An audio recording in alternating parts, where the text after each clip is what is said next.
민심계의 어벤져스가 모였다. 쏙쏙 들여다보는 여론도사들. 이택수, 배종찬, 윤희웅입니다. 네, 여론조사계의 훈남 3인방과 함께합니다. 이택수 리얼미터 대표, 윤희웅 오피니언 라이브 여론분석센터장, 그리고 배종찬 인사이트 K 연구소장 나오셨습니다. 어서 오세요. 새해 복 많이 받으십시오. 네, 오늘 신년 특집이에요. 그래서 새해도 맞았고 해갖고 오늘은 이제 세 분께 저희가 부탁을 좀 드렸습니다. 키워드를 좀 가지고 오셔서 민심을 한번 들여다보자.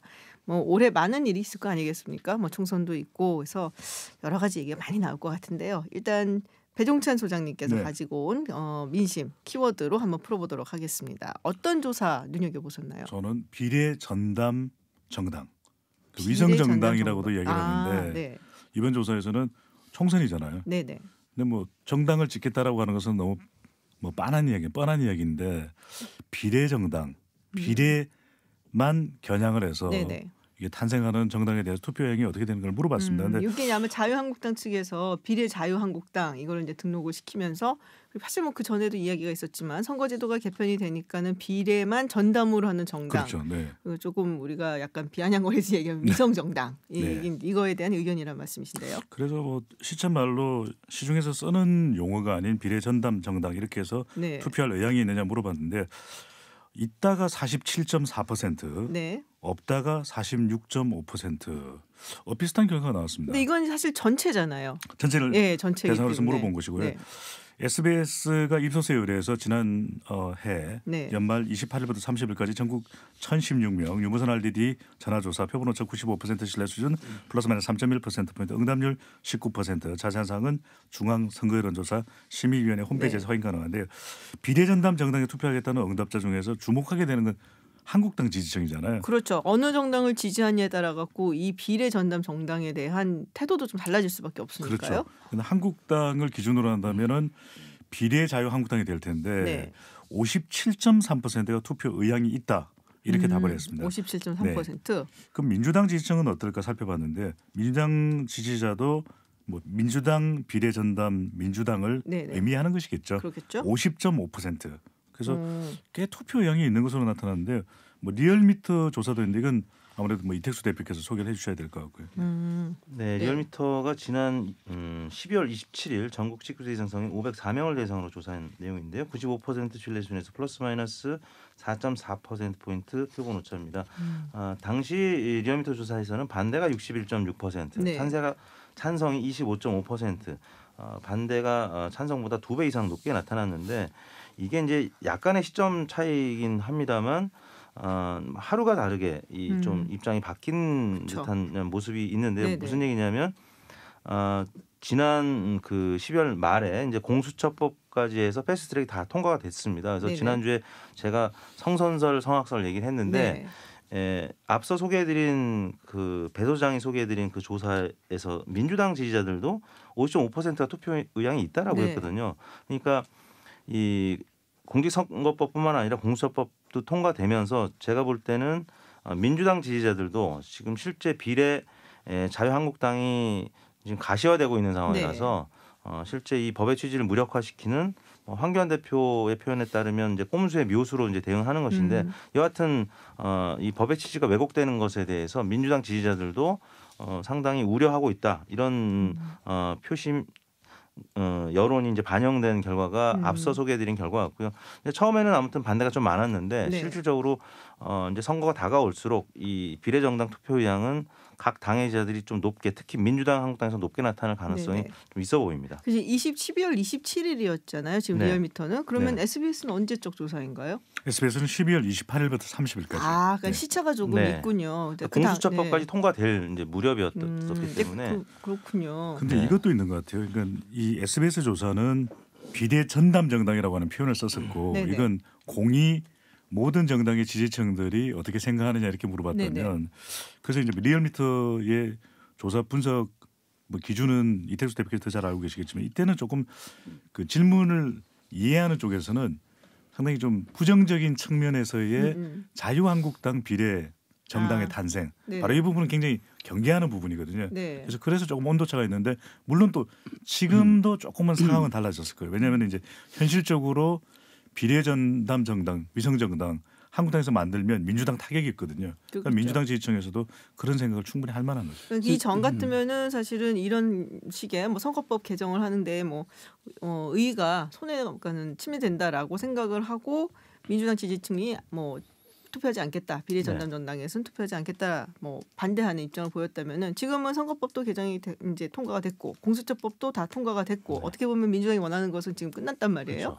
그러면은 지금 그리고 이제 비례 자유한국당이 가시화가 돼갖고 정말로 등장할 수 있다라는 위기감이 솔직히 생길 수도 있는 네네. 상황이 됐으니까 민주당 지지층도 그럼 우리도 만드는데 찬성해야겠다라는 의견들이 더 나올 수 있다라는 무난한 말씀이신 거죠. 그래서 지금 이제 시뮬레이션으로 간접적으로 이루어지고 있는 것인데 한 번도 실제로 이런 경우는 해본 바가 없기 때문에 사실 명확한 예측할 수 있는 시뮬레이션 결과라고 보기는 어렵고 네네.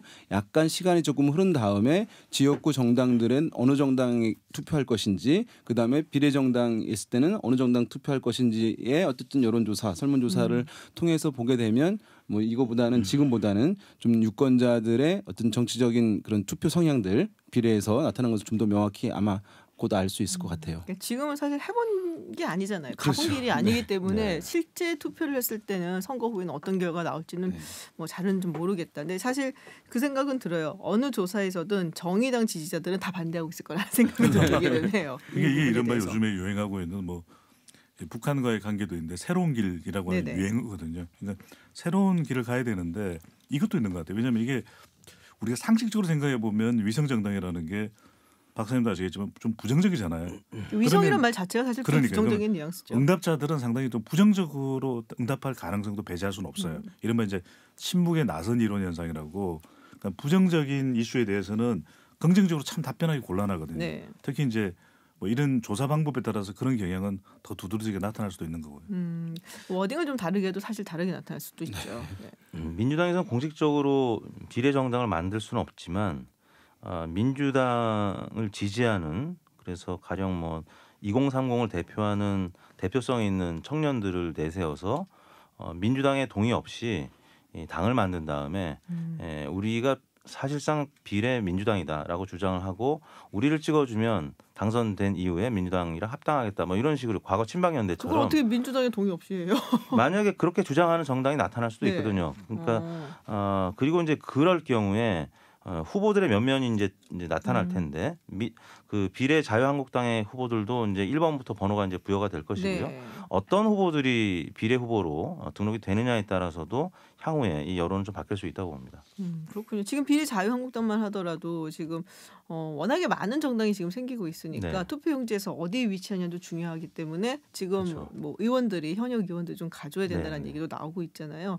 그러면 어떤 사람이 좀 가느냐에 따라서 사실은 이게 무게감이 달라질 수가 있기 네. 때문에 그래서 뭐 황교안 대표 얘기도 자꾸 나오는 거고 하는 것 네. 같아요. 네. 성공 가능성은 어느 정도로 보고도 계세요? 저는 자유한국당이 이제 비례 자유한국당을 만든다면 그쪽에서는 꽤 많은 의석을 가져갈 수 있지 않겠느냐. 다만 그 다른 정당들의 그 반발, 뭐 예를 들면 이제 대한애국당이라든지 네. 또 뭐 기독자유당 등 그리고 이제 그 새로운 보수당도 마찬가지고요. 지금 자유한국당이 이 물갈이 폭을 굉장히 늘릴 것으로 이제 네네. 전망이 되고 있기 때문에 공천을 못 받은 특히 이제 TK 지역에서 불출마 선언이 한 명도 없었다. 오늘 이제 네네. 그런 보도도 있었는데 TK 지역을 상당히 물갈이를 한다라고 하면은 동의하지 않는 그 의원들 그러면 이제 탈당을 해서 다른 당으로 가거나 또 가면서 사실 이제 있었던 몸담았던 당을 이제 상당히 비난하고 이제 비판하고 갈 가능성이 있기 때문에 뭐 그런 여러 이제 변수들을 생각한다라고 하면은 일단 자유한국당은 비례한국당을 만들었을 때 좀 많은 의석을 가져갈 수도 네. 있겠지만 또 다른 반발도 지금 예상이 되고 있기 때문에 다른 보수적인 성향을 가진 네네. 정당. 그래서 이제 지역구 의석이 줄어들 가능성도 있고 여러 가지 변수들이 있어서 쉽게 지금 판단은 어려울 것 같습니다. 윤희원 센터장님은 그러니까 성공의 기준을 어떻게 볼 것이냐가 그건 의석수죠 정해져야 아니에요? 네, 그러니까 뭐냐 하면 만약에 한국당이 그런 비례 위성 정당을 만들었을 네. 경우에 실제 지금 이제 기존의 선거법대로 했을 때 또는 그것을 만들지 않았을 때보다는 의석수가 더 확대될 것은 분명하고요. 네. 다만 그것이 이제 기대한 것만큼 그러니까 비례 위성 정당이 실제 지금 나오고 있는 높은 정당 지지율 수준까지 확보되느냐. 라고 이제 봤을 때는 거기까지 미치기는 이제 쉽지 않을 것이다. 그러니까 그것이 이제 굉장히 낙관적으로만 보기 힘든 것이 실제 우리 이 대표님 말씀하신 대로 지역구에서 반감으로 지역구 당선자가 줄어들 가능성도 있고 비례에서 보수 정당들이 여러 개가 지금 있는 상황이기 때문에 네. 이전과 다르게 보수 진영에서도 그것이 분산될 가능성도 상당히 높다는 점에서 현재보다 의석수가 늘어나긴 하겠지만 그것이 꼭 비례를 지금의 정당 득표로 비례 위성 정당이 득표를 해서 그만큼 충분하게 확보를 할 가능성은 높지는 않다고 말씀드릴 수 있겠죠. 지금 현재 자유한국당 같은 경우는 이제 여론조사 결과마다 조사 네. 기관마다 다르긴 하지만 한 20에서 30% 그렇죠. 사이 정도거든요.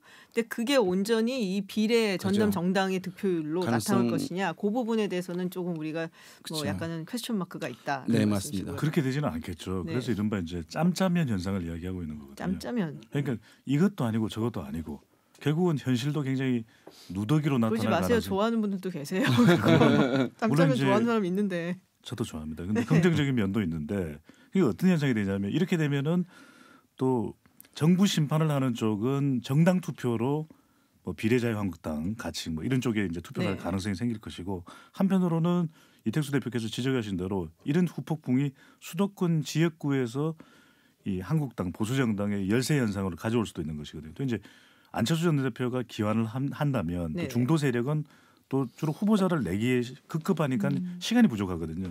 그럼 중도 정당에 대해서 좀 몰아주는 현상도 나타날 수 있는데, 근데 여기서 나타나는 또 부작용이 있잖아요. 보수 통합은 안 될 겁니다. 이렇게 되면. 그렇겠죠. 그리고 이제 범진보 진영을 할 때 정의당의 역할이 굉장히 컸었는데 이렇게 되면 정의당의 역할이 줄어들면서 이 범진보 진영 내에도 균열이 생기는 건 아닌가. 원래 지지가 아니기 때문에 이런 진단도 할 수가 있겠죠. 뭐 비례 전담 민주당이 생기면 네. 정의당은 사실 뒤통수를 맞는 거죠. 사실상 그렇죠. 굉장히 배신감을 많이 네. 느끼지 않을까라고 생각이 좀 들긴 박사님도 합니다. 비례전담 정당 하나 만드셔야죠. 이브닝 전담 정당 비례 이브닝당? 네. 아, 네. 생각해 보고요. 네, 알겠습니다. 네, 그러면 이택수 대표님 가져오신 주제 네. 어떤 건지 좀 소개를 해주시죠. 예, 저는 제 키워드는 여심 야심입니다. 여심 야심. 예, 여당을 심판할 것이냐 아니면 야당을 심판할 것이냐 오. 이 관련된 여론조사들이 많이 있었는데요. 뭐 대체로 야당 심판 의견이 뭐 대략 한 5대 4 정도로 더 높게 나타났습니다. 야당이 좀 더 높게. 네, 여당 심판론이 한 30% 안팎 나타났다라고 네. 하면은 야당 심판론이 한 40-50% 정도. 그러니까 대략 한 10에서 20% 포인트 야당을 심판하자는 여론이 높게 나타났는데요. 이게 이제 최근 패스트트랙 전국에서 이른바 4+1 민주당에다가 정의당, 민주평화당, 바른미래당, 대한신당까지 네. 바른미래당 같은 경우 이제 당권파를 일컫는데요.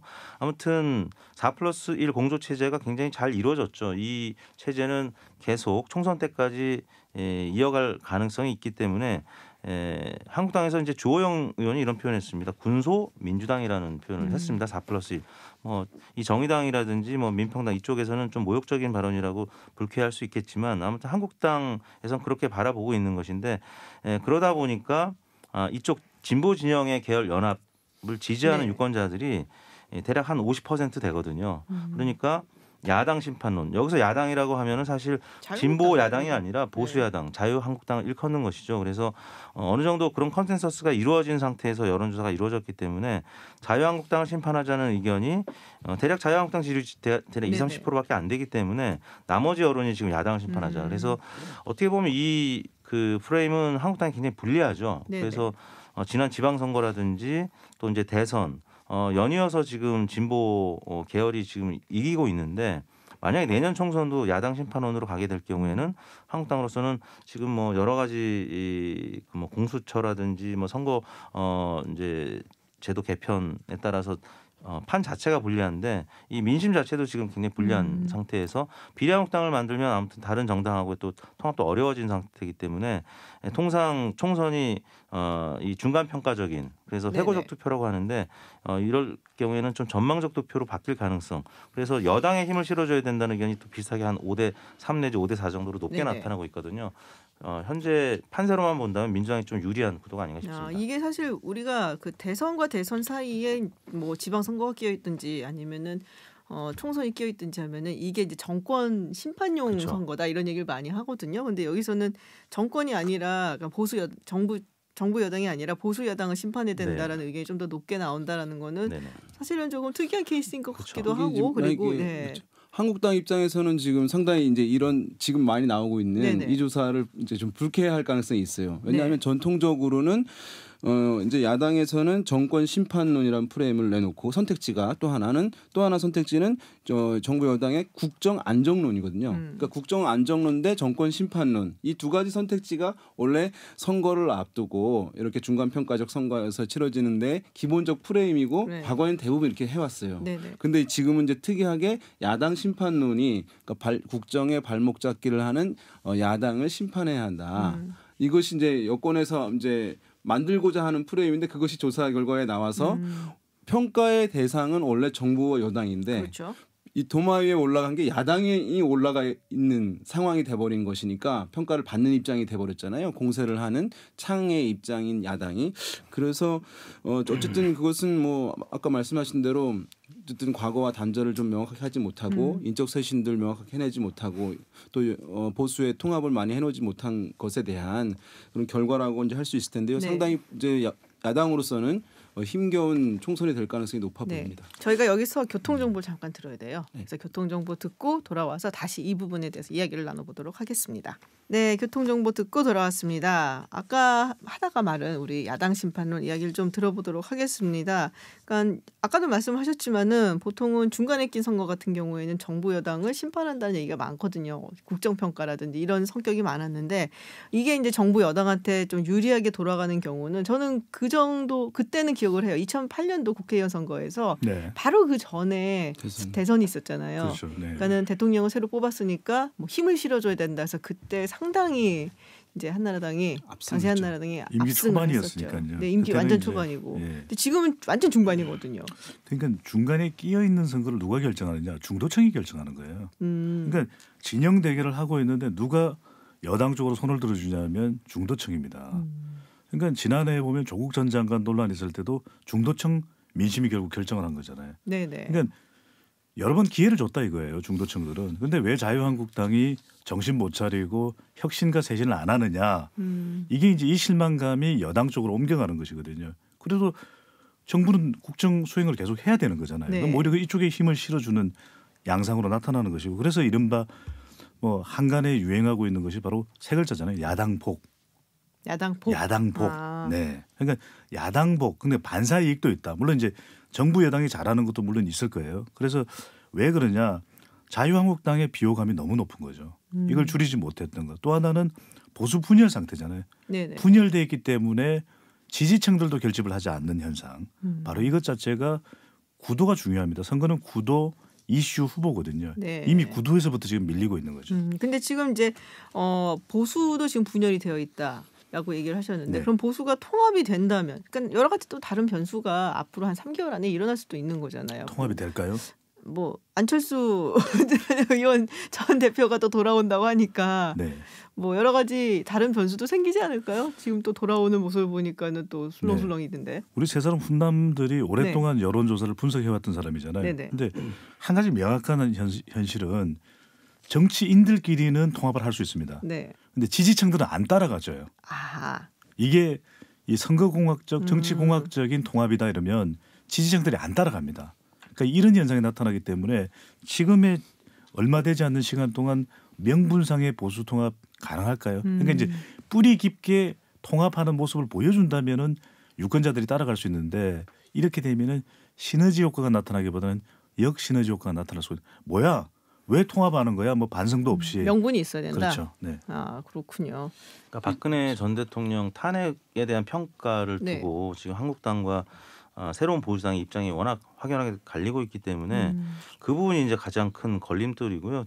두 번째는 그 야당폭 중에 또 하나는 그 이제 한국당 비호감도 말씀을 하셨는데 우리가 이제 흔히들 뭐 아재 개그들 하고 또 아재에 대한 이제 평가들 비호감도가 좀 높을 수밖에 없는 그 아재의 이미지가 가장 근접한 정당이 이제 한국당이기 때문에 그러니까 뭐 라떼는 말이야 라떼는 호스다 뭐 이런 얘기 하는데 거기에 아직까지 한국당이 갇혀 있거든요. 그래서 향후에 이제 새로운 인물을 얼마나 좀 참신한 인물로 영입을 하느냐 이 부분이 굉장히 중요한 포인트가 될 것 같은데 황교안 대표가 과연 그렇게 할 수 있을지 그 부분이 좀 관심의 대상이 되고 있는 것 좀 같습니다. 좋게 얘기하셨는데 아재라고. 아재는 좀 순화된 표현이잖아요, 사실은. 네. 예, 꼰대? 꼰대라고 하죠. 우리 보통 꼰대 아재하고 이미지. 꼰대는 전혀 다른 거예요. 그렇죠. 아재는 귀여울 수 있어요. 근데 배 꼰대는 소장이 아재 개그를 많이 하니까 꼰대 개그 아닙니다. 꼰대 개그가 아니라 아재 개그. 네, 그럼 마지막으로 윤희윤 센터장님, 소개하고 싶어하시는 키워드 어떤 건가요? 저는 동영상 플랫폼이라고도 얘기하는 유튜브입니다. 유튜브. 유튜브. 아, 네. 유튜브. 발음도 이게 쉽지 않은데요. 그러게 이렇게 민감한 걸 갖고 오시고 말이야. 네. 그래서 이제 지난해 포털에서 네. 제일 많이 검색된 것이 과거에는 이제 다음 포털에선 네이버 포털에선 다음, 그다음에 또 날씨 이런 것이 상위권을 가져왔는데 최근에는 유튜브가 검색 순위 이제 1위에 올라가 있고 뭐 날씨가 높을 때도 있지만 상위권이고 그래서 그만큼 대중들이 이 유튜브에 대한 뭐 관심, 또는 네. 생활에서의 밀접함이 상상을 초월한 수준까지 올라가 있다. 네. 아니 근데 그걸 제가 느끼는 게 저만 해도 지금 저 때는 말이에요. 이렇게 네, 저만 해도 뭐 이렇게 찾아보면은 이제 초록창 많이 갔거든요. 네. 근데 우리 아이는 이거 나 어떻게 잘 모르겠는데 했더니 잠깐만 내가 찾아볼게 했더니 딱 유튜브로 들어갔고 거기서 보더라고요. 그래서 지금 이제 저연령대랑 좀 뭐 장년층 이상의 고연령대는 검색을 할 때, 정보 검색을 할 때 우리가 포털 사이트보다는 유튜브를 많이 사용하는 것이 실제 조사에서도 확인이 될 정도거든요. 그래서 지금 우리나라의 이제 네이버 다음 포털들이 검색창으로서 이제 유튜브로부터 위협을 받고 있는 그런 이제 상황이어서 지금 이제 이 유튜브 같은 경우가 이제 이렇게 사용되는 것뿐만 아니라 이제 많은 사람들이 이제 언론으로 인식을 한다는 거예요. 예. 그래서 지금 제가 소개해드릴 것이 이제 언론 여러 매체들이 있는데 그 중에서 신뢰도 이제 조사 결과를 말씀드릴 건데요. 네. 시사인이라고 하는 이제 매체가 칸타코리아라고 하는 조사 기관에 지난 여름에 8월 29일부터 31일까지 전국 1,091명 대상으로 이제 조사를 했는데요. 신뢰하는 매체가 어느 것이냐. 그런데 1위는 JTBC였어요. 네네. 예. 16.2%였고요. 15.2%였고 2위가 유튜브였는데 12.4%. 유튜브가 2위였다. 2위. 예. 그런데 이것은 그 전에는 1%가 안 됐어요. 네네. 그러니까 10.4% 포인트가 이제 상승을 한 것이죠. 그러니까 최근 1년 사이에 매우 이제 확산이 되었다라고 얘기할 수 있는 것이고 원래는 대체로 이제 이 시사인이라는 잡지에서 이 조사를 매년 해왔거든요. 네. 2등은 KBS였어요. 근데 KBS가 3위로 내려가고 유튜브가 유튜브가 2위로 올라왔다. 올라가는 것이니까 사람들이 사용만 검색만 하는 것이 네. 아니라 유튜브로부터 언론과 같은 그런 이제 정보를 습득을 하는 뉴스 습득을 하는 것을 지금 많이 하고 있다는 점을 말씀드리고요. 윤 주장 저기 김지훈의 이브닝 쇼는 없나요 순위에? 분발들 근데 그건 이제 해주십시오. 라디오에 들어가는 것이고. 근데 이거는 조사 기간이 이게 생기기 전이에요. 그러네. 이렇게 비교를 해봅니다. 근데 뭐 아무튼 TBS도 톱 10 안에 들어가 있네요. 그렇죠. 네. 네. 지금 이제 이 유튜브 같은 너무 어마어마한 이제 하는 흐름들을 이제 보여주고 있는 것인데 지금 이제 보면은 어떤 사람들한테 유튜브 검색을 할 때 신문을 보느냐, 뭐 동영상 플랫폼을 네. 보느냐, 동영상 플랫폼이 높고 그 중에서 뭐 거의 100% 가까운 90% 이상이 유튜브를 이제 사용한다고 하고 있으니까 지금 어린 친구들 같은 경우에 유튜브 사용률이 더욱 높다는 점에서 이 흐름은 이제 계속 갈 거고. 근데 이게 저는 사실 궁금한 게 신뢰도가 급상승했다고 하는데 이게 신뢰도라는 것은 내가 보고 듣는 뉴스 채널의 신뢰도를 갖고 있는 거거든요. 이게 과연 정말로 진정하게 신뢰가 있는 방송이냐의 여부인지 아니면 그만큼 많이 듣는 인기 있는 채널이다라는 것인지는 조금 구분이 필요할 것 같긴 해요. 그런 조사도 있나요? 저기 정치 시사 내용의 신뢰도가 따로 유튜브가 뭐 분석이 된 게 있나요? 아니요. 그건 아니고 방금 이제 앵커께서 말씀하신 부분인데 이것이 이제 정치적 성향에 따라서 다른데 그렇죠. 그러니까 지금 보면은 진보 성향층도 많이 보고 특히 이제 보수 성향층이 많이 봐요. 네. 나이대로 보면 우리나라는 젊은층과 중간보다는 젊은층과 노년층에서 유튜브를 많이 보는 것이거든요. 그것을 보면은 연령대별로 정치적 성향이 우리나라 극명하게 갈리기 네. 때문에 이것은 성향에 따른 차이가 이제 보여주는 것인데 그런데 이분들이 들어가서 노년의 보수 성향층 분이 들어가서 진보 매체도 보고 보수 매체도 본다. 유튜브를 통해서 그런 것이 아니라 본인이 좋아하는 것만 보게 그렇죠. 되잖아요. 그리고 유튜브에서는 알고리즘을 사용하는데 자기가 봤던 거에 비슷한 걸로 부합한 보여주죠. 정보들만 또 클립을 맞아요. 띄우고 추천해 주거든요. 그러니까 그래서 이런 것들을 저희가 뭐 필터 버블이다 또는 확증 편향이 강화되게 한다라고 이제 얘기를 그렇죠. 하는 것이어서 실제 이것은 확산은 되고 있는데 정치적 편향성은 이념에 따라서 더욱 강화되고 있는 그런 데 좀 더 악영향도 양극단으로 있죠. 가고 있는 그런 거를 어떻게 보면은 좀 조장을 하는 노력도 하고 있다라고 이야기를 좀 할 수가 있겠죠. 부작용이 있죠. 예, 부작용이. 제가 사실은 이 부분에 대해서 약간 조금 뭐 어디서 발표회에서 스터디를 좀 했었거든요. 근데 1위부터 10위까지 우리나라의 정치 사회 유튜브 보면은 압도적으로 보수 성향을 가진 유튜브 채널들이에요. 그래서 예전에는 그래도 그 노무현 재단의 그 알릴레오가 뭐 1위였는데 그것도 아마 제가 알기로 지금 좀 바뀌었을 거예요. 네. 그래서 알릴레오 빼고 모든 그러니까 9개가 다 보수 채널이에요. 그러니까 어떻게 보면은 그런 얘기를 하는 것 같아요. 기존 언론들을 잘 못 믿겠다라고 말씀하시는 분들이 사실은 이제 뭐 그 기존 언론에서 나오는 정부에 대한 이야기 이런 것에 대해서 불만을 가지고 다른 얼터너티브 미디어라고 얘기를 하죠. 우리가 대체적인 미디어를 찾아 나섰는데 지금 뜨는 게 유튜브잖아요. 네. 그러다 보니까 유튜브에서 보수적인 성향을 가진 분들께서 하시는 그런 유튜브 채널을 더 좋아하시고 더 믿고 그래서 이제 신뢰를 한다라는 의견이 더 높아진 그렇죠. 것이 아닌가라는 생각이 좀 그런 것도 있는 것 같아요. 이게 유튜브에 또 뭐 일종의 치명적인 유혹이 이게 광고를 통해서 수익이 되고 발생하거든요. 네. 그렇다면 더 자극적인 뉴스를 보내게 되고 그리고 이게 일종의 동기부여가 근데 너무 되는 자극적이면 거거든요. 그 노란 딱지 붙어요. 그러니까 이제 그 현상이 일어나는 거죠. 네. 그 예전에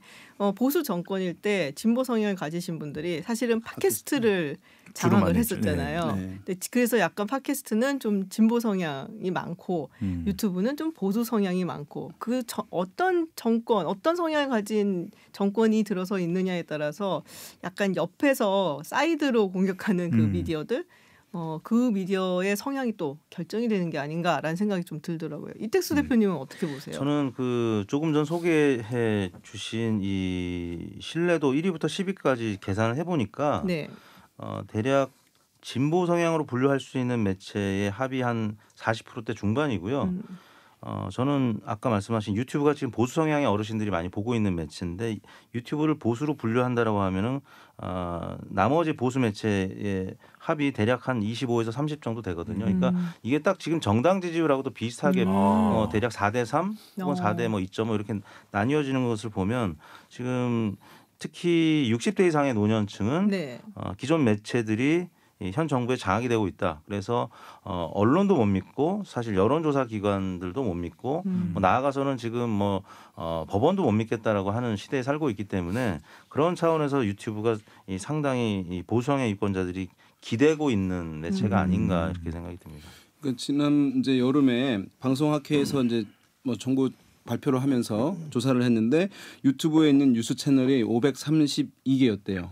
오. 예, 그러니까 유튜브 들어가면 내가 원하는 뉴스 흐름대로 해주는 곳들이 이렇게 많은 거예요. 그러네요. 예, 그러니까 사람들이 지상파 뉴스를 보거나 신문을 볼 이유가 전혀 없고 어쨌든 유튜브는 생동감도 있고 화면으로 있으니까 시청 편의성이 있는 것이거든요. 네. 언제든 볼 수 있고 본방사수를 또 할 필요가 없는 그렇죠. 것이니까 그래서 어쨌든 말씀하신 대로 편향된 정보들이 많이 제공되면서 유권자들의 어떤 인식의 극단화 현상을 좀 강화한다는 문제점은 분명히 앞으로 더 심해질 수 있기 때문에 최근에 이제 어떤 방송 토론 프로그램에서 이 유튜브에 대한 논란들이 네네. 있었잖아요. 그러니까 유튜브가 이 정도 파괴력이 커지고 있기 때문에 사회적 책임성을 갖는 기성 언론처럼의 규제가 들어가는 것이 맞느냐? 아니 이거는 기성 언론에 대한 대한 미디어이기 때문에 그런 규제가 그렇게 강하게 들어가면 옳지 못하다라고 하는 논쟁이 좀 지금 있는 상황인데 논의가 뭐 필요한 상황이긴 합니다만은 이런 사회적 파괴력이 높아지고 지상파를 대체하고 있는 상황이기 때문에 뭔가 어쨌든 규제의 논의들 바람직한 방향에 대한 논의들은